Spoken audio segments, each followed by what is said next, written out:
જયંતિભાઈ, આ વખતે તમે હોળી પ્રગટાવવાની લાગણી વ્યક્ત કરી કે ભાઈ આ રીતે હોળી, આજે હોળીનો દિવસ છે તો હોળી પ્રગટાવવી છે, તો આવો તમને વિચાર શું કામ આવ્યો? શું કામ? અત્યારે પાકમાં જે કાંઈ થાય છે એનો કાંઈ ભાવ નથી મળતો.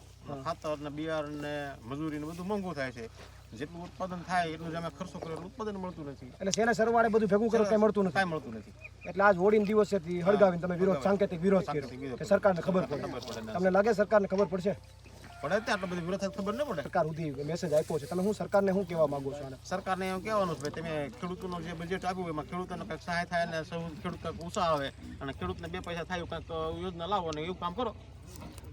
મિત્રો, આ આંબાડી ગામના ખેડૂતોની લાગણી સરકાર સુધી એ છે, સાંકેતિક વિરોધ નોંધાયો છે કે આજે હોળી છે તો હોળીના દિવસે આ રીતે પાક બાળી, એનો પોતાનો પાક, એને પોતાના જીવથી પણ વાલો પાક હોય એનો અમુક ભાગ પાક એમણે બાળી હોળી તરીકે ઉજવી અને સરકાર સુધી એક મેસેજ આપવાનો પ્રયત્ન કર્યો છે કે આ ખેડૂતને કાંઈ વધતું નથી.